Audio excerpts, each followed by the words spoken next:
una muñequita como esta, un caballito de madera, un volantín, un payaso, una muñeca, un animal de peluche. Todo eso nos recuerda la infancia. Y acuérdese que la infancia es la patria verdadera. Hoy la vamos a recuperar a través de más de 3,000 piezas que se concentran en este extraordinario museo. Mi guía por esos caminos, insisto, 3,000, para volver a mi infancia, será justamente el organizador de este museo. Don Juan, encantada de conocerlo. Le devuelvo su muñequita. Empecemos por el principio. ¿Cómo se le ocurrió montar este museo? Bueno, yo creo que desde mi infancia, como lo acaba de decir, había una tienda, un puesto de madera, donde vendían juguetes por época. Y pues mis papás y mis mamás me compraban que el papalote en julio, que la muñeca, que el casco en las fiestas patrias, que la calavera en Día de Muertos. Entonces, poco a poco, yo empecé a guardar algunos juguetes. Antes de que avance, dígame dónde estaba ese puesto, de dónde es usted. Bueno, yo vivo aquí en la Ciudad de México, es la colonia Ampliación Michoacana, y el puesto estaba en un mercado que ya desapareció, que se llamaba Lucrecia Toriz, y era un mercado callejero, ¿no? Como los que había en los años 50. Dice que empezó a guardar esos objetos. ¿Cómo llegaron a sus manos? ¿Se los compraban, se los regalaban? Bueno, primero me los regalaban, ¿no? Mis papás, tengo algunos que he llegado a conservar, como los títeres, ¿no? Pero posteriormente fue así como que el retomar esto, yo fui maestro de primaria. Entonces, ¿En qué escuela? En la Escuela Centenario de la Constitución, allá en Azcapotzalco. Entonces entré a un concurso con mis alumnos, de un concurso de títeres. Para eso yo estaba estudiando teatro en el IMBA. Y llega un maestro, qué curioso, francés, que nos dio el curso de títeres, y llega con muchos juguetes populares que me regresaron a la infancia. Dice, oye, yo jugué con estos. Y le pregunto, ¿dónde los compraste? Me dice, hay una exposición en el Museo de Artes e Industrias que estaba enfrente del hemiciclo a Juárez. Me lanzo a comprar juguetes y adapto la obra con esos juguetes, ¿no? Eso fue a principios, como en el 72, 73. Y a partir de allí, como que se me empezaron a pegar juguetes y empecé a juntar y a comprar, ir a los pueblos, a los tianguis. Luego muchos me los regalaban, ¿no? Que era muy curioso que a veces hacían limpieza en las casas. Ah, ya no quiero esta muñeca, ¿te sirve? Y entonces de repente empecé a acumular juguetes. Posteriormente tuve que ya adaptar este espacio, ¿no? Porque ¿para qué los quería guardados en cajas, no? Y entonces dije, no, voy a hacer un pequeño museo para realmente los vecinos, ¿no? Muchos vecinos de por aquí lo conocen, y amigos, ¿no? Que, oye, ¿puedo ir a ver tu museo? No, pues claro, ¿no? Y me acuerdo que leía a un coleccionista que le preguntaron, oye, ¿para qué juntas tantas cosas, no? ¿Qué va a pasar después? Todo el mundo piensa, ¿no? Dice, pues no sé qué pase después, yo lo que quiero es gozar ahorita con mis juguetes, ¿no? Tenerlos y presentarlos. ¿Cuál fue el primer juguete? ¿Cuál es el punto de partida? El primer juguete fueron unos títeres que están allá arriba, que son unos títeres de barro que los vendían en Xochimilco. Esos fueron así como que el punto de partida. ¿Les puso nombre? Pues no, fíjese que no se me ocurrió.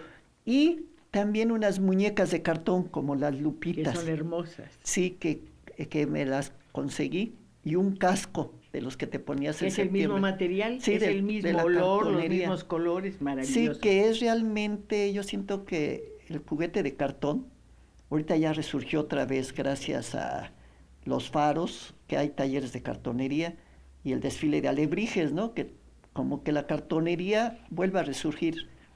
No, y aquí hemos tenido grandes maestros cartoneros, los Linares. Los Linares sobre todo, y te digo, también está la familia Lemus, ¿no? Que es la cuarta generación. Claro. Y ahorita siguen una cantidad de artesanos que se están dedicando al juguete. ¿Cómo organizó su búsqueda de juguetes? ¿Se iba a los tianguis, se iba a la lagunilla? No sé. Pues iba a los tianguis, sobre todo a la Lagunilla, a la Plaza del Ángel, a la Avenida Cuauhtémoc, ¿no? Y a tianguis como hasta el Salado, el Bordo, ¿no? Que a veces allí encontrabas buenas joyas, ¿no? Ahora, y los fui juntando al azar, lo que encontraba. Y posteriormente ya los fui clasificando, ¿no? Que juguetes de Día de Muertos, que los Judas, empecé a hacer una pequeña museografía, ¿no? Está hecho o formado de 3 secciones, tengo entendido. Perfecto, sí. Sí, lo popular, que es lo artesanal, realmente, ¿no? El juguete artesanal, que son estas 2 áreas. Material como trapo, madera, barro. El barro, el cartón, sí. La hoja de lata, ¿sí?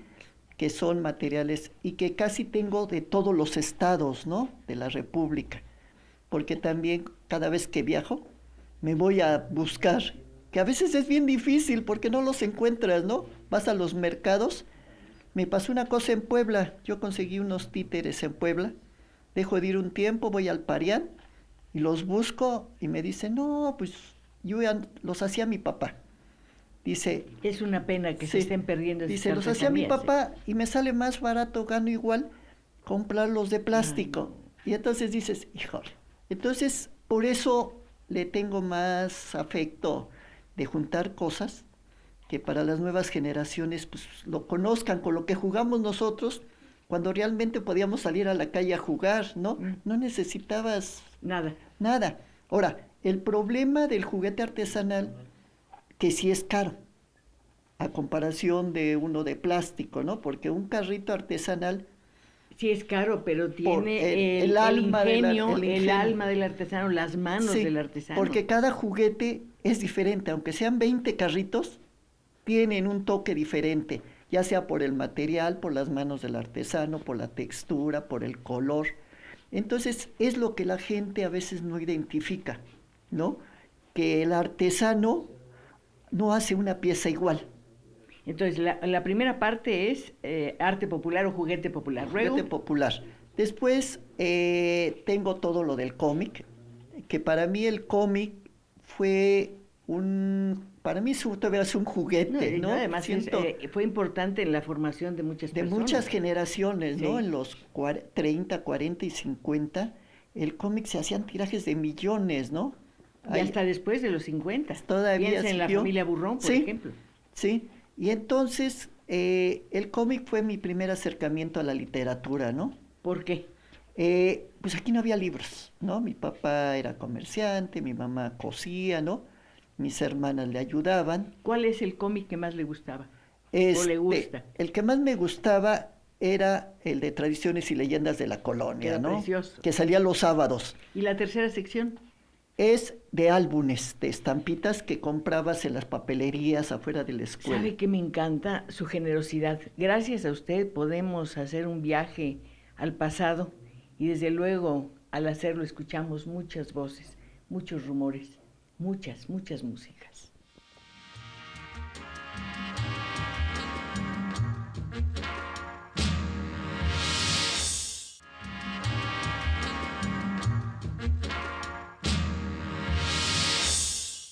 Este Pinocho es un juguete absolutamente maravilloso.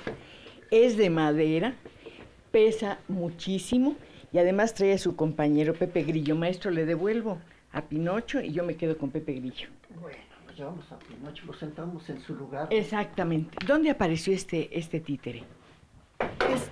Me lo regalaron una amiga hace más de 20 años. Lo tenían allí en su casa y me dijo, ¿te sirve? Y como le había comentado que pues son muchos amigos que ya no tienen cosas, que ya no las quieren, pues me las regalan, ¿no? Pero no es el títere al que se refería como principio del museo, claro que no. ¿Son estos? Son estos son los títeres que vendían en Xochimilco y yo me acuerdo que daba funciones con ellos, tenía mi cajita de cartón y daba funciones de títeres, pero para tener un público invitaba amiguitos para que me hicieran caso, porque el problema es que te hagan caso, ¿no? ¿Les cobraba por ver la función o No, no, al contrario, les pagaba, les aventaba dulces. Entonces, yo a lo mejor ni veía la función por estar esperando a ver a qué horas caían los dulces, ¿no? Que de repente volaban. ¿Cuánto costarían estos títeres en Xochimilco? Costaban Se lo pregunto como... porque ahora son piezas de colección prácticamente. Costaban como 20 centavos en los años 50. Veo piezas extrañas aquí. Me recuerdan las promociones comerciales que se hacían en los estanquillos o en las tiendas. Sí, ¿Esto es así? Sí, la idea fue de juntar, porque para mí también son juguetes, que era la promoción que te daban al comprar un producto, ¿no?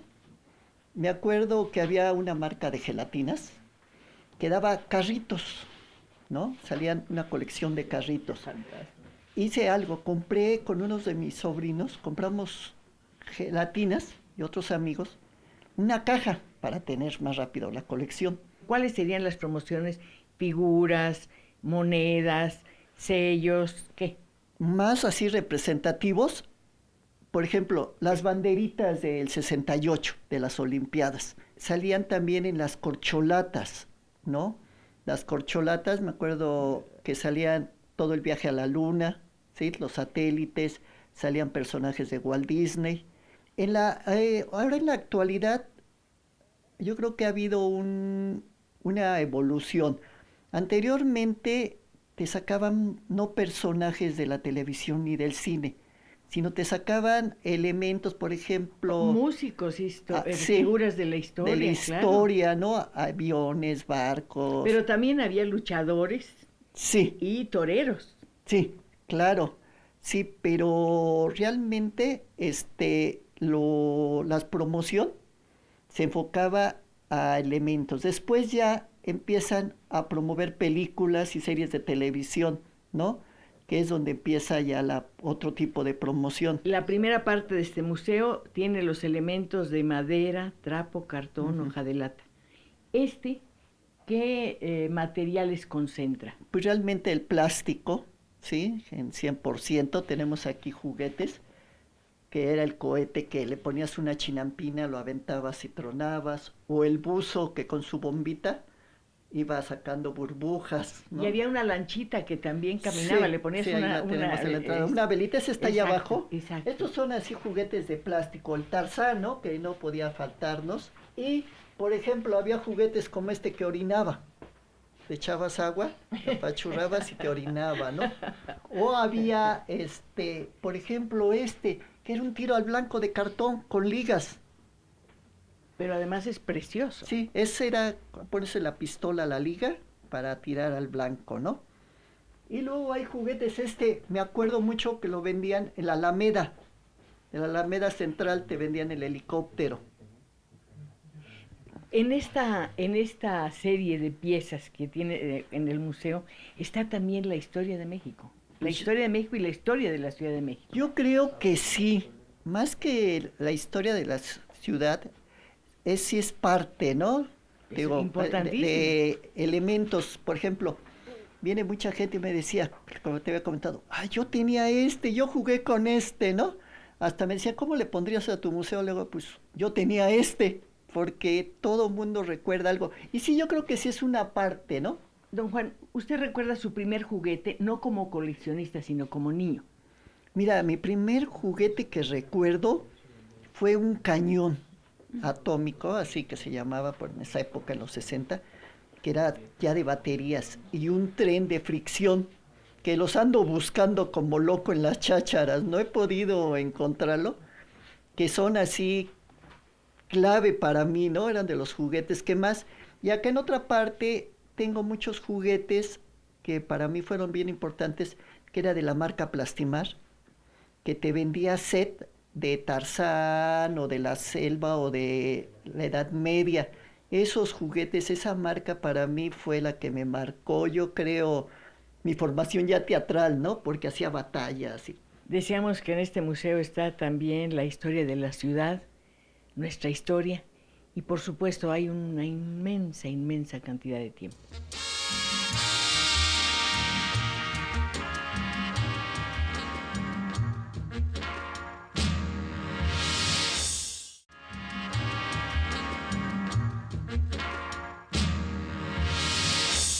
Pues sí, regalaban de todo, pancholares, figuritas de plástico y alcancías como esta, que es realmente preciosa. Era de un banco, ¿no? Sí, del Banejército, que al ahorrar los niños, al abrir su cuenta de ahorro, les regalaban una alcancía. Mira quién nos recibe, nada más ni nada menos que Calimán. El hombre increíble, ¿no? El hombre increíble. ¿Tienes Sí. la colección, maestro? Casi toda. Es muy difícil conseguir. Actualmente he estado buscando cómo en los tianguis andar recabando información, ¿no? ¿Cuántas colecciones de cómics tiene? Bueno, cómics diferentes, tengo más de 550 cómics diferentes y estoy tratando de hacer una pequeña biblioteca del cómic, de allí tengo más de 4000 cómics, ¿no? Tiene, por ejemplo, Burrón o, bueno, Tarzán, que era una serie también Sí, formidable. bueno, Estaba tratando de tengo recordarlo. del Burrón, cómic de Tarzán, Tagua, que era un Tarzán mexicano. Ese sí no lo conocí. ¿De qué año Sí, es Tagua? es de 1960 y Sí, aquí tantos. estoy viendo. Sí. El hombre gacela. El hombre gacela, Tagua. Teníamos a Petronila, que no se salía en la prensa, en los suplementos, y después sacaron de cómic. En algunas colonias, a las puertas de las vecindades, se ponen los vendedores de revistas viejas, de cómics. ¿Ha buscado ahí? He buscado, sí, más que nada ha sido ya en los tianguis, ¿no?